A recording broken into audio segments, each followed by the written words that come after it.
kung mayroong napakabait, Pilipino na. Basta matino ang nagpapatupad. Iyan po ang nagustuhan ko sa Duterte administration. Ako po'y nangangarap na ang Duterte mabalik. Pansinin nyo, noong panahon niya na nakaupo, mga politiko'y takot na gumawa ng mali. Pati pulis, pati sundalo, takot. Aba, biglang, anong nangyari? Ngayon ang mga kurakot mga nakaupo. Bakit ang isang obispo ay sumusuporta sa ganito? Aba, hindi masamang mangarap ng pag-unlad ng pagkakaisa sa bansa natin. Alam niyo po, sa edad kong ito, marami na po akong kasigida dito, mga 30 anyos.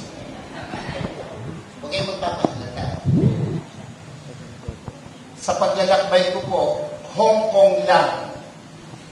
Ang mga Pilipino, pag nasa Hong Kong, kang babae. Hindi nagtatapo ng balat, ng candy, nilalagay sa bulsa. Pag naka-red, tigil. Kahit walang lumalakad na sasakyan, walang tumatawid. Ilalayo pa natin sa Subic ang Pilipino pag nasa Subic, ang babait, law-abiding citizen. Ang tanong, bakit? Alam nila kasi, hindi sila paglalaruan, hindi sila bibiruin ng gobyerno sa Hong Kong. Naran po ba kayo? Ang totoo niyan, yung katabi mo, matino yan. Pakisabi mo sa katabi mo, matino yan. Pag matino ang nagpapasunod. Amen po ba? Amen po ba? Nako, kung mayroong napakabait, Pilipino na. Basta matino ang nagpapatupad. Iyan po ang nagustuhan ko sa Duterte administration. Kahit ako po ay isang obispo, pare, alam niyo naman si Pangulo, pag binanggit ang pare, dumudura. Hindi naman ako kasali doon. Ang katwiran ko, hindi naman lahat. Hindi ako kasali doon. Binabanggit ng Pangulo, pera si Bisha Perez. Naran po ba kayo? Ba't ako masasali, kapogi kong ito? Na, biro lang po, pero yun po ang totoo. Noong ako po'y nag-aaral, paborito ko pong guro, may katapangan. Abay, nakikinig lahat ng kaklase ko. Pag ang guro ay napakabait, naglalaro yung mga klase ko. Walang matutunan. Nakukuha niyo po bang ibig kong sabihin? Sigurado, ang mabait, ang pinsang buo, katangahan. Pakisabi mo nga sa katabi mo, pinsang buo ng mabait, katangahan.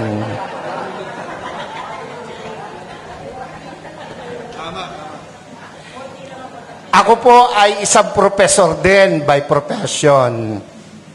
Isa po ako sa kinatatakutan ng mga estudyante. Pag ako po'y naglalakad sa koridor, nauubos ang estudyante. Pag pumasok ako sa pintuan, tahimik, para mga pinitpit na luya ang mga bata. Pero isa lang ang aking sinisigurado, may matututunan ang mga bata sa akin. Kaya po, ako ay kinatatakutan, pero pinakamamahal ng mga estudyante. Naran po kayo. Naran po kayo. Ako po'y nangangarap na ang Duterte mabalik. Yung mga hindi pumalakpak, bahala kayo. Naran po kayo. Pansinin nyo, noong panahon niya na nakaupo, mga politiko'y takot na gumawa ng mali. Pati pulis, pati sundalo, takot. Aba, biglang, anong nangyari? Ngayon ang mga kurakot mga nakaupo. Naran po kayo? Ako, tayo may hindi pinanganak kahapon. Alam natin yan. Bakit ang isang obispo ay sumusuporta sa ganito? Aba, hindi masamang mangarap ng pag-unlad ng pagkakaisa sa bansa natin. Kung hindi tayo magsasalita at kikilos, kung hindi tayo magpapakita ng puwersa, ng lakas, sino ang gagawa nito? No, kung palakpak lang, hindi mo magawa, lalo na sa rally, hindi mo kaya. Yung makasigaw ng Amen! Oy, yan yung matatapang. Yung mga hindi nakikain lang yun. Yung mga ganon, kumain lang yun ng kanin at ulam kanina. Nakalimutan na. Dapat ito ang tandaan nyo. Ang buhay natin, minsan lang. Pakisabi mo sa katabi mo, mamamatay ka rin. Sabihin mo, malapit na. Pero, bago mamatay, napakagandang nagparinig ka, nagparamdam ka para sa bayan. Yun ang pinakamahalaga sa lahat. Amen po? Ako po hindi takot makulong, mabugbog, basta't iparamdam mo yung gusto mong iparamdam. Babae, gusto mo, maganda, mayaman, sexy, gustong-gusto mo. Sa tuwing nakikita mo, nagpupunta ka ng kubeta. Hanggang kubeta ka na lang. Hindi ka magtatapat, hindi ka magpaparamdam. Pag dumaan na ganon, simulan mo sa kindat. Simulan mo sa dila. Hanggang sabihin mo, crush kita. Hindi ka man tanggapin, at least nagparamdam ka. Mga Bulakenyos, mga kasama kong taga-Caloocan, Zambales, Pampanga, hindi masama na suportahan natin itong rallying to. Yung iba na pe-pressure ng kung sino, natural lang yon. Ang nami-pressure sa kanila, siguro nasa taas. Dahil kung nasa baba, hindi nila papansinin. Pero, tayong malaya, huwag tayong pa-pressure kahit kanino. Minsan lang ang buhay natin. Sabi mo sa katabi, mamamatay ka rin.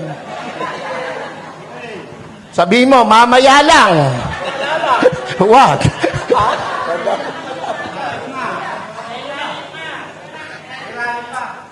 Dapat iparinig natin, iparamdam natin ang ating saloobin.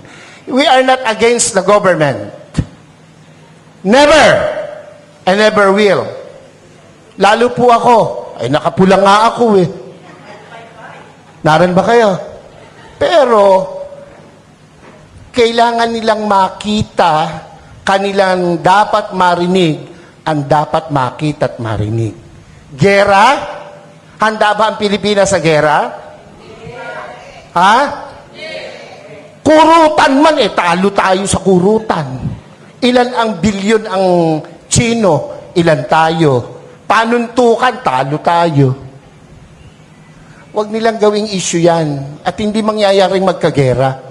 Pilipino pa, subukan nila rito, talo sila. Kung ang laban lang ay chismis, panalo ang Pilipino. Ano? Ewan ko ba sa Pilipinas walang chismosa? Wala, mamatay na sana, Lord, yung mga nagsisinungali. Huwag nilang gamitin yon na panakot, divert. Yung binanggit ni kapatid tungkol sa ayuda, wala akong question dun Ang question ko ron ay, nakakarating ba sa tamang tao yung ayuda? Ako hindi pa nakakaranas ng ayuda. Ewan ko itong mga kasama ko sa harapan. Nakatanggap na ba kayo? Ayuda. Kayo ba'y nakatanggap na? Kaya kayo magrarally, hindi pa kayo nakakatikim. Ako po'y nagbibiro lang, pero iyan po'y katotohanan. Kung iyan napupunta sa tama. Yan lang panahon ni Pangulong Duterte, kino-question ko na ang sana ito'y mapalabas, makuha ng SMNI. Yung binibigay natin sa 4-piece. Ako, yung dole, yung mga tupad na nagwawalis at nagdadamo, 1 oras lang ang naipapile 8 hours. So walang problema ang gobyerno, yung nagpapatupad. Naran po kayo. Yung 4-piece, hanapin mo mga nanay, isinasanla yung card. Nangagsusugal. Kung ang binibigyan ba niya ay matitinong kagaya ng nasa harapan ko ngayon, yung mga hindi nag-yes, bahala kayo. Ako'y nangangarap ng maganda sa inyo, kayo hindi nangangarap.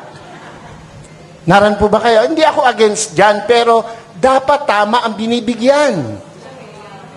Naran po kayo? Pag dumaan sa politiko, dole, ang magwawalis, mayayaman pa sa amin. Pero naka-uniform, nasa lilim, nagkikwentuhan. Ang pinagkikwentuhan, ganito lagi. Alam mo ba? Yun mga introduction ng mga chismoso. Alam mo ba? Alam niyo ba? O tango naman.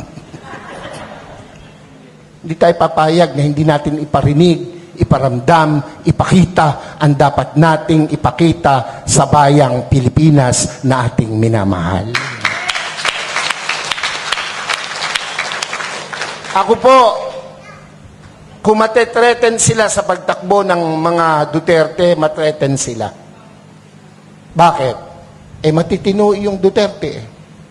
Ako po, kahit obispo, nung panahong iyan ay lumalaban, ako po'y kasama. Ako po'y nangitim. Ako'y inalukan na maupo sa kabinet. Hindi ko tinanggap. Ang gusto ko'y makita siyang namamahala. Kung anong ginawa niya sa Davao, gawin niya sa Pilipinas. At ginawa niya sa Pilipinas. Mabalik yun, ako po ay matutuwa.